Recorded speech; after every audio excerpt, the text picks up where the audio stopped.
Здравствуйте, дорогие туркменистанцы, салам, хурматлы ватандашлар. Сегодня я вам хочу показать эксклюзивные кадры о выдающихся людях нашего времени, о людях искусства, которые посвятили свою жизнь искусству. Но они не были столь почитаемы уже в период вот этой вот диктатуры. Я хочу сказать о Мураде Диванаеве, это мой близкий друг, так, и Майе Шахбердиевой, это наша ближайшая соседка. Мурад Диванаев умер 10 мая, и о нем написали российские газеты. Майя умерла раньше, но я считаю уважение, которое они заслужили, тем, что это были выдающиеся вокальные певцы Туркменистана.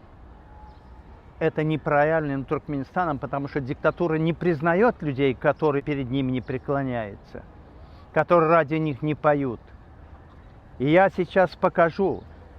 Ты, Харамдаг, и весь твой Тухум, вы никогда рядом не сидели, не разговаривали, не общались, потому что ты человек денег. Ты пошел на работу в мединститут для того, чтобы зарабатывать, вот там ковыряться в зубах. Они вас не признавали.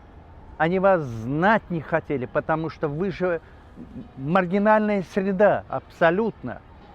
Так вот, дорогие друзья, смотрите, я буду последовательно показывать вам отрывки. Вы многое узнаете и увидите, чего нет в общедоступной информационной среде. Эти люди были известны на весь СССР. И люди вокального искусства, они никогда не будут забыты. Благодаря таким людям, как мы, они никогда не будут забыты, потому что вот эти вот эксклюзивные кадры, которые я представляю, они покажут, что вот это вот дерьмо, которое сейчас находится у власти, харандаговский клан, никогда не были достойны того, чтобы быть рядом с этими людьми. Никогда эти люди не признавали эту маргинальную среду. Поэтому я хочу сказать вам, имена этих людей никогда не умрут и не уйдут из истории Туркменистана, потому что это люди искусства. И они знали меня, потому что искусство коневодства, то есть конозаводство, это высочайшее искусство, и оно дано не каждому.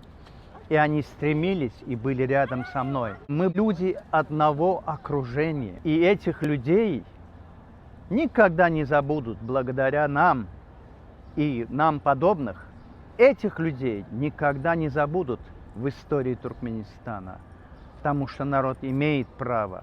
Халкан хакавар. У меня во дворе собаки есть, и он фотографировал. И он говорил вот такие удивительные вокали. Вот он, этот Эрлен, вот он. Такой собаки потом больше не получилось, он был удивительный. Вот он тоже стоит, вот он облизывает ногу. Какая красота! Смотри, какие у него плечи сложены, видишь, это сам настоящий туркменский волкан. Да, волкан, да. Ой, вот это да. Вот то, что я сейчас держу, это вот, к сожалению, только то, что осталось. Я же на некоторое время оставил братьям. И они вот этот вот тип, они увели. Мурат, как ты считаешь, вот сейчас же ведь таких собак нет уже? Так же, как такого, как ты, никого нету и не будет. И такой собаки тоже не будет, потому что собака зависит от человека. Как он ее воспитает, как он ее разведет, как он ее кормит, как он ее тренирует и как он ее сортирует. Собаковод. Селекционер. Селекционер, правильно. Да. Тебе лучше знать. И такого, как я иногда был. Уже не будет такого собаковода и такого лошадника, как коневода. Да. Понимаешь? У тебя было 200 с лишним лошадей, я ж помню. Там у тебя было столько...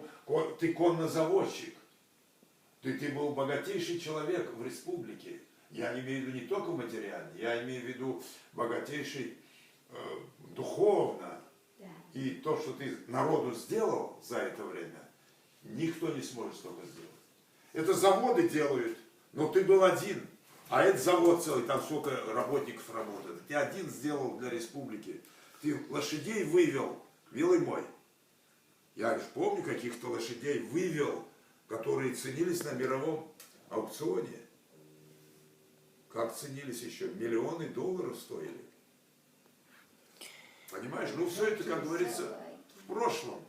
Есть такая пословица: сегодня вверх, завтра вниз, таков судьбы каприз.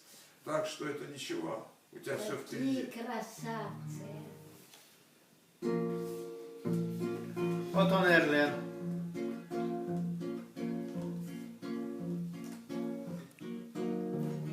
Разбили мне гитары и мне морду разбили, так сказать, там. Я 10 дней я ходил до 12 часов туда, в фонтан. Я говорю, здесь есть этот музыкант какой-нибудь, ну, с гитарой можно, там это. Хотела выяснить, думаю, кто ему этот сделал. 10 дней я ходил, не могла никто не признался. Я думаю, если кто вякнет, я ему вот так шею сделаю. 10 дней, до 12 часов я все время ходила. А что, тебе попало, что ли, там? А? Да, его Чего? избили. Тебя прессанули, что ли, там? Да, да. У меня Представляете? память Разбили отшибла. С тех его. пор у меня память отшибла. Что-то с памятью моей стало. Все, что было не со мной, помню. А со мной что было, ничего не помню. Поняли? Я 10 дней ходила туда, говорю, мне нужен музыкант. Здесь никто не поет. Или с гитарой можно, просто на дутаре можно, говорю. Я думаю, если кто сейчас вякнет про него, я не могла выяснить, кто это сделал. Понимаете? Не нашла. Я бы там ихнее это привела бы полный порядок. Да. У меня даже стихотворение, я забыл опять стихи принести, надо было напомнить. Я же стихи принес свои. Одно стихотворение у меня Папе есть, скажи. там, говорит, сравнивается. Да. Вот, говорит, А про Левинса не забыл спросить. орел, говорит, ходит, а все Она его машину летает, сбила. парит, один. Они вдвоем не живут, он один. Или возьми царь зверей, лев. Лев. Очень Слушай. клановое животное. Всю жизнь один ходит. Всю жизнь в стае. Нет. У него прайд. Лев. Это тигр, да. Тигр один.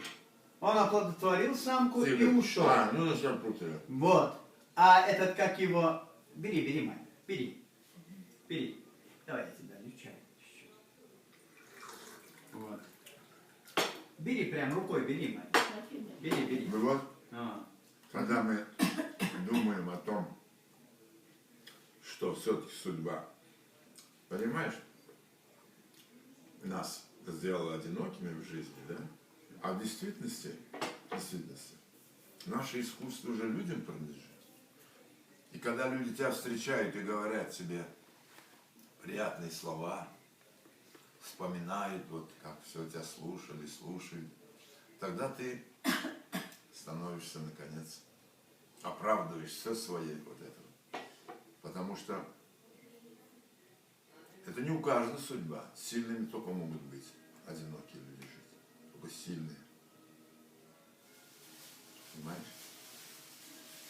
Но как бы ты ни назвал это просто, это все равно жизненно. Это все равно жизнь. Однажды один хорошо сказал. Говорит, если человек воспитывался в детском доме, он всю жизнь будет одиноким. Это ужасно. Понимаешь?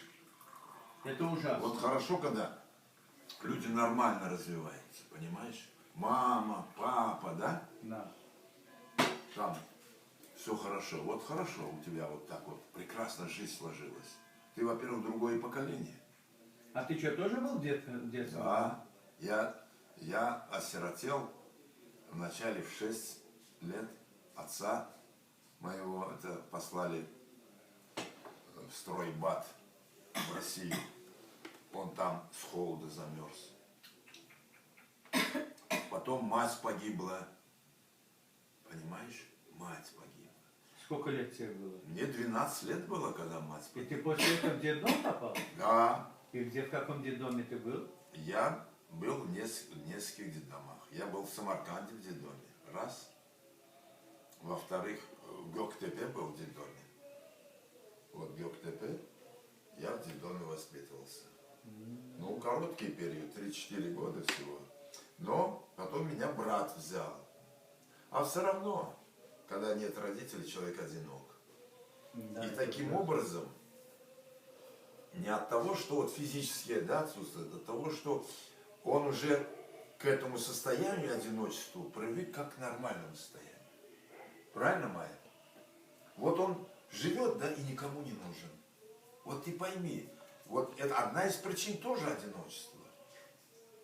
Вот он живет в детском доме, а кому он в детском доме нужен? Вроде бы людей много. Да. Дальше. Живет у брата. Ну хорошо, брат целый день на работе, вечером приходит еле живой. Ты все время вокруг тебя чужие люди. Ты никогда не будешь родным сыном чужому человеку. Чужой есть чужой. И это откладывает свой И отпечаток. это отклад на то, что человек привыкает, что для него одиночество не страшно. Наоборот, он закалился, и в одиночку он строит свою жизнь и нормально себя чувствует, самое главное. У него нет комплекса внутри. Но и более высокая степень самоорганизации у него, наверное. Конечно, Да. потому что ему не на кого положиться. Он ни на кого не рассчитывает. Да, Да. он должен себя кормить. Ну а вот, скажем, из числа таких людей, вот талантливые люди, вот, скажем, Майя, что греха таить, ведь такого таланта в Туркменистане больше не было, как Майя Шахбердиева. Вот женский голос вот такого уровня союзного, ты можешь назвать кого-нибудь? Ну, 2-3 человека можно назвать. в Кто? Союзе. Ну, были в Союзе хорошие колоратурные сопрано. Были. Нет, я говорю, из Сейчас я Туркменистана. Нет, Туркмен не было. Я тебе говорю, Туркменистан, Да. он всегда, навсегда остался с этой одинокой выдающейся звездой вокала, которая вот родилась здесь, причем прошла такой трудный жизненный путь, который шел на грани жизни и смерти. Если она маленьким ребенком в Тамдыре пряталась, если угнали отца, мать, а потом она всю жизнь провела в детском доме. И там, вот я хочу сказать, ты вот говоришь, да, люди действительно, они вот такие подготовленные. Нет, это умение бороться. Вот это вот, она не у всех может быть, но у них воспитывает чувство борца. Да, да. И вот ты представь, какой-то борец, вот вроде бы мы, вот Хахмиля вчера, то, что она тебе ляпнула, или у Тальвердиева взяла вот это вот Прокофьева, так, или вот ту вот, которую ты, ведь это ее дух борца, она борец. И точно так же ты идешь вот, вроде бы там смешочки, там вот и все, но ты же борец, ты же борешься, и тебя выдавливали. Вот теперь относительно тебя. Кто бы ни говорил про какие голоса, но бас – это редкий голос у туркмен. Ну и колоратурный сопрано ли? Нет, колоратурный сопрано, я говорю, вот ее уровне она одна, она такая. Да. Я не думаю, что когда-нибудь еще родится, я не знаю, когда родится. Но Майя Шахбердиева, или Меденет Шахбердиева, она так и осталась в истории этого государства. Вот это вот, ты понимаешь, брошенный камень, вот эта вот птичка, которую не оценили, бросили, она вон туда улетела, поднялась и сверху поет «Соловей мой, соловей». Это Майя Шахбердиева, это не только ее талант, чудесный голос, но и ее дух, это особенность ее натуры, это натура борца. В этом, конечно, есть определенное влияние вот этого вот одиночества, про которое ты говоришь, и человек привыкает бороться. При этом она ведь оптимист. Она бегает, что-то делает и так далее. То есть есть особенности натуры человека. У нас разговор, вы кушаете, он пошел как-то в такую, знаешь, сферу философии. Но в любом случае, если посмотреть на это со стороны, жизнь выдающихся людей, а вы по-любому являетесь выдающимися. Вот если Майя, как женщина такой, то у туркмен не было, я не знаю, какой был. Я помню, кто-то был такой бас, вот такой вот крупный такой, монголоидный тип лица, один у нас пел что-то там, но он обладал харизмой. Он выходил, из него вот это вот распирало, он хотел хохмить, он хотел заворожить публику. В нем это было и осталось сейчас, ты понимаешь? Он сидит, он не строит из себя старого деда, он еще хохмит, он воспринимает адекватно шутки. С ним можно шутить. Так? То есть это в любом случае целостность натуры. И это человек, который себя сохранил, бережет свой стержень. То же самое я могу сказать про Майю. Приходят люди, ты знаешь, иногда, а она бегает вот здесь вот. Иногда в таком, ты знаешь, стареньком платьичке. Она же худенькая, сама по себе всю жизнь была. А сейчас еще бегает с этими сумочками. Кис, кис, кис, кис. И вот бегает здесь. И ко мне приходят собачники и говорят, Budayda Ors mu Türkmen ya? Yani Budayda говорю. Sen bütün Türkmenistan'ın dedim yerini getirmeyecek derecesine gelip bir adam. Yani Budaydan söyleyeyim. Вот. Это такой человек, кушай, пожалуйста, Май, пожалуйста, ешь. Вот. В любом случае,